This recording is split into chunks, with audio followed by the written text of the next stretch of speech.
નમસ્કાર, હું અવધેશ પટેલ આપનું મારી યુટ્યુબ ચેનલ પર હાર્દિક સ્વાગત કરું છું. આજનું સૌપ્રથમ વિડિયો લેક્ચર હું યુટ્યુબ પર અપલોડ કરવા જઈ રહ્યો છું. આજનો મિત્રો 12 મે 2024 વિશ્વ માતા દિવસ આજે મનાવવામાં આવે છે. તો આજનો પ્રથમ વિડિયો આપણે આ માતૃ દિવસને નિમિત્તે આપણે બનાવવા જઈ રહ્યા છીએ. તો આપ સર્વેને મારી નમ્ર વિનંતી કે મારો આ જે વિડિયો જે છે એ આપ લોકો જે બાળકો ધોરણ 9 માં ભણે છે એમને શેર કરો અને લાઈક કરાવો. અને આ વિડિયો જે છે એ YouTube ઉપર તદ્દન આપણે ફ્રી રાખ્યો છે, જેથી દરેક બાળકને આનો લાભ મળી રહે. હું અવધેશ પટેલ આજે આપણે ગયા પ્રથમ વિડિયોની અંદર નજીકના સમયની અંદર આપણે YouTube ચેનલ ચાલુ કરવા જઈ રહ્યા છે એના વિશે આપણે થોડી ઘણી માહિતી આપેલી. આજે સૌપ્રથમ મારો પ્રથમ વિડિયો હું અપલોડ કરી રહ્યો છું. મિત્રો, આજે મારો વિજ્ઞાન વિષય જે છે એની અંદર ધોરણ 9 માં આપણે વાત કરીએ તો સૌપ્રથમ પ્રકરણ નંબર 1 આપણી આસપાસમાં દ્રવ્ય. તો દ્રવ્ય એના વિશે આપણે વાત કરવાનું છે કે આપણી આસપાસ દ્રવ્ય જે છે એ એટલે કે જે કઈ વસ્તુઓ બનેલી છે એ કોઈ પણ પદાર્થ કે વસ્તુઓ જે છે એ શેની બનેલી છે, તો એની આપણે સૌપ્રથમ પ્રસ્તાવના જોઈએ કે દ્રવ્ય એટલે શું. What is matter? દ્રવ્ય શું છે? તો મિત્રો, દ્રવ્ય એટલે કે આપણી આસપાસ જે કઈ વસ્તુ કે પદાર્થ છે એ કંઈક ને કંઈક ઘટકથી બનેલી છે અને એ ઘટક કઈ ને કઈક અવસ્થાઓની અંદર જોવા મળે છે. તો પ્રસ્તાવના કંઈક એવી છે કે કોઈ પણ વસ્તુ કે પદાર્થ છે એ વસ્તુ કે પદાર્થને આપણે અલગ અલગ રીતે એનો આકાર કે એનું કદ કે એનું વજન ધરાવે છે. કોઈ પણ વસ્તુ હોય તો વસ્તુનું કદ હોય છે, એનું વજન હોય છે અને એનો ચોક્કસ આકાર હોય છે. તો આ જે આકાર, કદ એ જે કંઈ હોય એ બધી જ વસ્તુઓ કંઈક ને કંઈક પ્રકારે એને આપણે જુદી જુદી અવસ્થાઓમાં વૈજ્ઞાનિક દ્રષ્ટિકોણથી આપણે એને ઓળખીએ છીએ. તો આજનો આપણો કોન્સેપ્ટ જે છે કે દ્રવ્ય એટલે શું. તો આપણી આસપાસને જુદા જુદા કદ અને આકાર અને બનાવટો ધરાવતી વસ્તુઓ અને પદાર્થ કે જે 3 અવસ્થાની બનેલી હોય છે.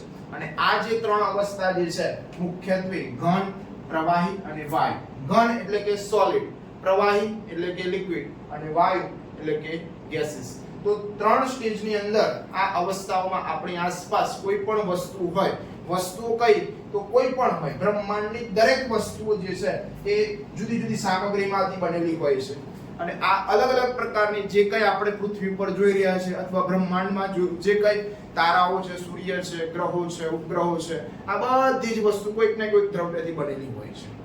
સૂર્ય પણ કોઈક ને કોઈક દ્રવ્યથી બનેલું છે. પૃથ્વી પણ કોઈ પણ પ્રકારના દ્રવ્યથી બનેલી છે. તો આપણે અહીંયા દ્રવ્યની અંદર વાત કરીએ તો આપણે પૃથ્વી ઉપર આપણી આસપાસ જે કંઈ નિહાળી રહ્યા છે એ કોઈના કોઈ દ્રવ્યથી બનેલી છે. જેમ કે આપણી આસપાસ શું છે તો આપણે કહીએ હવા. તો હવા શેની છે? તો જુદા જુદા પ્રકારના સંઘટકો અથવા કોઈ પણ દ્રવ્યની બનેલી છે. પાણી પણ દ્રવ્ય છે. ખોરાક, છોડવા, પ્રાણીઓ, પથ્થરો, વાદળો, તારાઓ, પાણીનું એક ટીપું પણ એક દ્રવ્ય છે. રેતીના કણ એ પણ કંઈક ને કંઈક દ્રવ્યથી બનેલા છે. રેતી, કાંકરા, ઈંટ, કપચી, આ બધી જ વસ્તુ, આપણું ઘર પણ જુદા જુદા દ્રવ્યથી બનેલું છે. અલગ અલગ દ્રવ્યો એ આપણા આસપાસ આપણી જે પ્રકૃતિ જે છે એ પણ કંઈક ને કંઈક દ્રવ્યથી બનેલી છે. તો મિત્રો, અહીંયા દ્રવ્ય જે છે એ ખૂબ જ ઇમ્પોર્ટન્ટ ટોપિક છે. અહીંયા આ પ્રસ્તાવના આપણે સમજી રહ્યા છીએ. તો પ્રસ્તાવનાને આપણે શાંતિથી નિહાળશું કે જે કઈ દ્રવ્ય છે, દ્રવ્ય ઇંગ્લિશની અંદર આપણે એને મેટર કહીએ છીએ. મેટર શું છે તો આપણે એને વૈજ્ઞાનિક દ્રષ્ટિકોણથી વ્યાખ્યાયિત કરવાનો પ્રયત્ન કરીએ.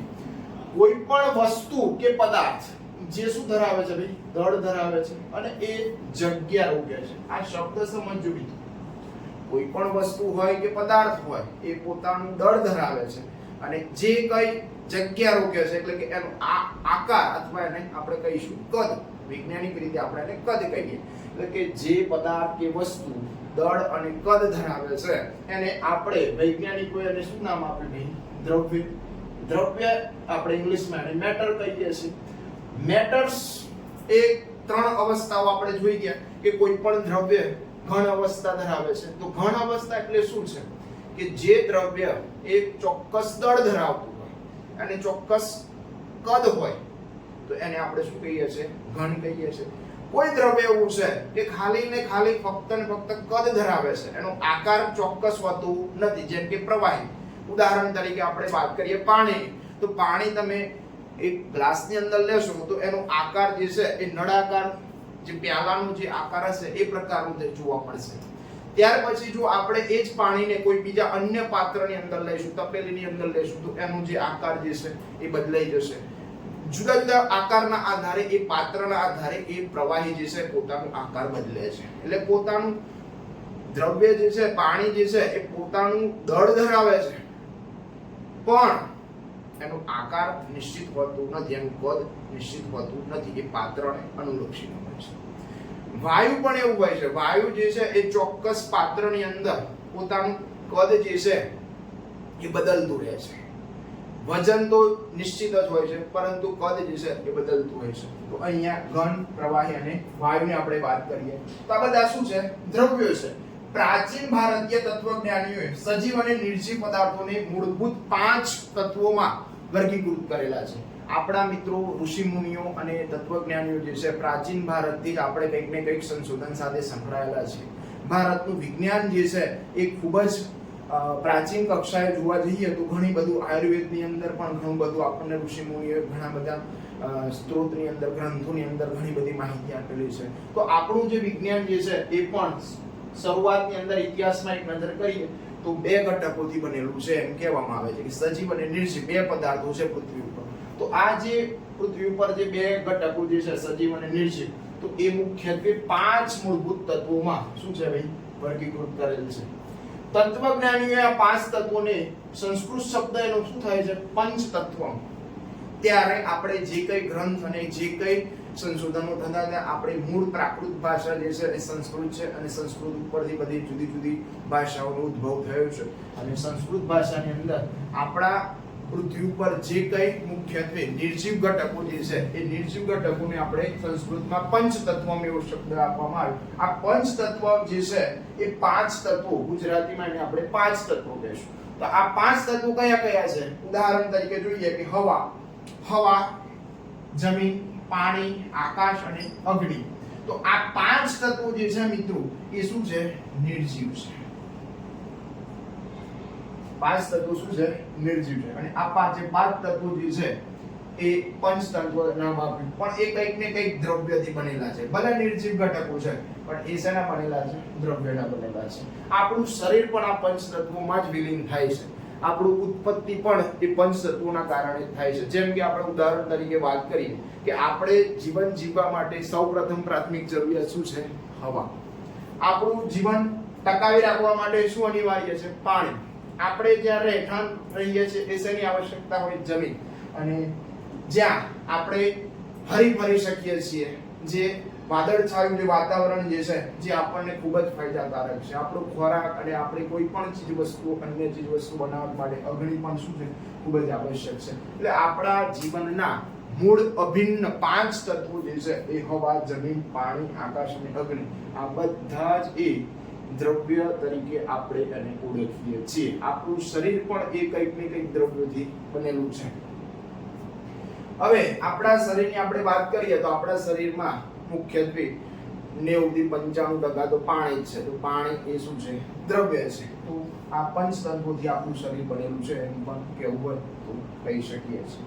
હવે જેમ ભારતીય વિજ્ઞાન પ્રાચીન સમયથી એ આગળ ચડિયાતું છે, તેમ આપણું એક ગ્રીક તત્વજ્ઞાનીઓ પણ આ જ વિચાર સાથે એ સહમત હતા કે ગ્રીક તત્વજ્ઞાનીઓ પણ એવું જ વિચારતા કે જે ભારતીય તત્વજ્ઞાનીઓએ જે આપણને 5 તત્વોની માહિતી આપી, એ જ 5 તત્વો વિશે આ ગ્રીક તત્વજ્ઞાનીઓ, એટલે કે આપણા જે અન્ય દેશો જે છે, જુદા જુદા આપણા જે વિકસિત દેશો જે છે, એમના જે વૈજ્ઞાનિકો જે છે, તત્વજ્ઞાનીઓ, એમને પણ આ 5 તત્વોને જ આ જ પ્રકારે એમને વર્ગીકૃત કર્યા કે ભાઈ આપણા મૂળભૂત દ્રવ્યની અંદર 5 તત્વો મુખ્યત્વે છે, જેમાં હવા, જમીન, પાણી, આકાશ અને અગ્નિનો સમાવેશ થાય છે. બીજું મિત્રો આપણે વાત કરીએ કે આધુનિક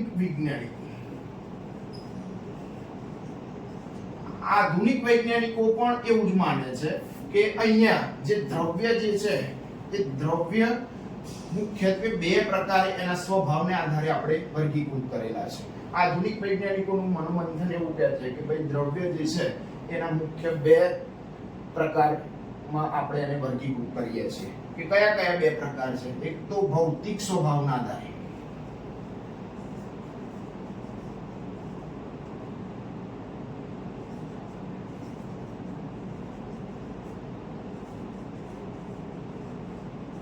બીજું છે રાસાયણિક સ્વભાવના આધારે.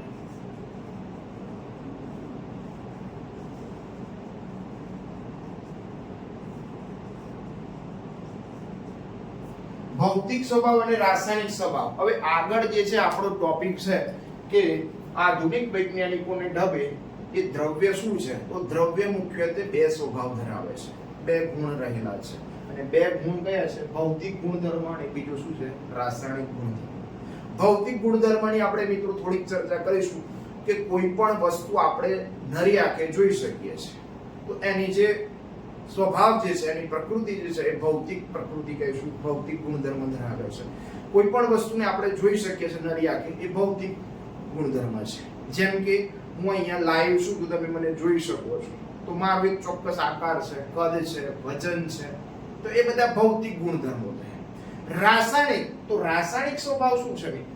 રાસાયણિક પ્રકૃતિ એટલે કે કોઈ પણ દ્રવ્ય હોય એ દ્રવ્ય એ ચોક્કસ ને ચોક્કસ લાક્ષણિકતા ધરાવે છે. એ સ્વભાવે એસિડિક હોઈ શકે, બેઝિક હોઈ શકે છે, અથવા રાસાયણિક સ્વભાવની આપણે વાત કરીએ તો એવા કઈ ગુણધર્મો કે જે આપણે જોઈ શકતા નથી અને એ ના જોઈ શકીએ એને આપણે શું કહેવાય છે? રાસાયણિક સ્વભાવ. એક ઉદાહરણ આપી દઉં કે ભાઈ આપણે રસ્તાની અંદર ગધેડું જતું હોય તો આપણે ગધેડાને જોઈ શકીએ છીએ, પણ ગધેડાનો સ્વભાવ જોવો હોય તો આપણે એના નજીક જવું પડે ને. હા, તો એ ગધેડું આપણા એના નજીક જશું એટલે શું કરશે? લાત મારશે. એ લાત મારે ને એ જ શું છે? એનો ગુણધર્મ છે, એનો એક સ્વભાવ છે. એ સ્વભાવ એ આપણે જોઈ શકતા નથી, પરંતુ આપણે એને અનુભવીએ છીએ. તો અહીંયા આ એની શું છે? રાસાયણિક સ્વભાવ છે. તો મિત્રો આવનાર ભાગ 2 ની અંદર આપણે આધુનિક વૈજ્ઞાનિકોના દ્રષ્ટિકોણથી દ્રવ્યના મુખ્યત્વે બે ગુણધર્મો, ભૌતિક ગુણધર્મો અને રાસાયણિક ગુણધર્મો, ભૌતિક સ્વભાવના આધારે વર્ગીકરણ અને રાસાયણિક સ્વભાવના આધારે વર્ગીકરણ, એનું આપણે નવું લેક્ચર મૂકીશું. વિડીયો ગમે તો આપ સર્વેને નમ્ર વિનંતી છે કે વિડીયોને લાઈક કરજો, શેર કરજો અને કંઈક નવું અપડેટ જાણવા માટે આ ચેનલને સબસ્ક્રાઇબ કરજો, જેથી તમને નવી ને નવી કંઈક નવી અપડેટ મળતી રહેશે. જે વિદ્યાર્થીઓ ગામડાથી આવે છે, છેવાડાના ગામમાંથી આવે છે, જેમને ટ્યુશન કે કોઈ ક્લાસીસ નથી મળતું, ત્યાં સુધી પહોંચે એવી આપ સર્વેને નમ્ર વિનંતી છે કે એને ચોક્કસ શેર કરજો, તો એને ખૂબ ઉપયોગી છે. આમાં કોઈ ચેનલમાં કોઈ પૈસો આપણે ખર્ચવાનો હોતો નથી.